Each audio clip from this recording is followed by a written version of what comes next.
Hi viewers, మనము బుట్టే అనేటువంటి మొక్కజొన్న కంకి అనేటువంటి లెసన్ని మనం చూడబోతున్నాము. ఎన్సీఆర్టీ సిబిఎస్ఈ సిలబస్ వచ్చేసి నీనాకే నానా బాజార్ గయే. నీనా యొక్క అమ్మ యొక్క ఫాదర్ అనమాట. అమ్మ యొక్క నాన్న వచ్చేసి బజార్కి వెళ్ళారు. నాన్న కూబ్ సారే బుట్టేలాయే. ఫుల్గా బాగా దండిగా బుట్టలు నిండుగా ఏం తీసుకొచ్చారు? ఆయన మొక్కజొన్న కంకుల్ని తీసుకొచ్చారు. నీనాకే బుట్టే బూనే. ఆయన వచ్చేసి తాతయ్య వచ్చేసి నా కోసము ఈ యొక్క బుట్టే మొక్కజొన్న కంకుల్ని కాల్చి ఇచ్చారు. నీనానే జీ బర్కర్ బుట్టే కాయే. కడుపు నిండా మొక్కజొన్న కంకుల్ని తిన్నది నీనా. నీనాకి నాని నే బుట్టే ఉబాలే. ఈ యొక్క నీనా యొక్క అమ్మమ్మ బుట్టని అంటే మొక్కజొన్న కంకుల్ని ఉడకబెట్టించింది. నానా और నాని నే జీ బర్కర్ బుట్టే కాయే. అమ్మమ్మ తాతయ్య ఇద్దరు వచ్చేసి ఫుల్గా కడుపు నిండా ఆ యొక్క మొక్కజొన్న కంకుల్ని తిన్నారు. ఉడకబెట్టిన మొక్కజొన్న కంకుల్ని తిన్నారు. నీనానే ఫిర్ క్యా కియా. ఏం చేసింది నీనా వచ్చేసి? ఆగేకి కహానీ బనాయియే ఔర్ అపని భాషామే సునాయియే. ఆ తర్వాత ఏం జరిగిందో మీరు మీ యొక్క భాషలో మీరు దాని గురించి కథని మీరు వర్ణించి చెప్పండి. ఈ కహానీ మే కౌన్ కౌన్ హై? ఈ కథలో ఎవరెవరు ఉన్నారు? నానా, నాని, తర్వాత వచ్చే నీనా.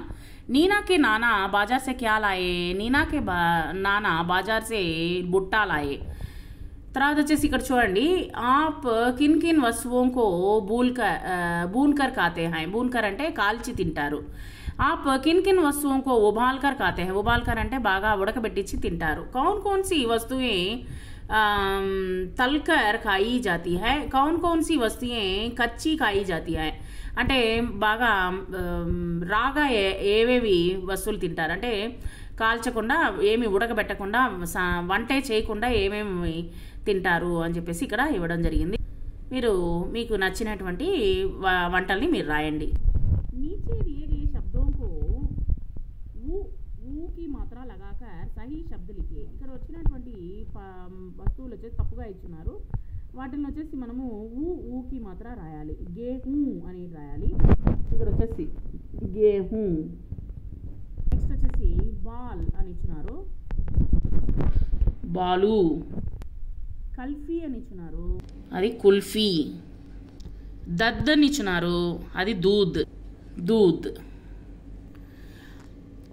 ఆల్ అని ఇచ్చినారు, అది ఆలు. బట్ట అని ఇచ్చినారు, బట్టే. ఆలు బుట్టే. సారీ, అక్కడ తప్పుగా ఇచ్చినారు. మనం వచ్చేసి ఇక్కడ కరెక్ట్గా బూ అనేటువంటిది ఊ అక్షరాన్ని రాయాలి. బుట్టే, ఆలు. Thank you very much.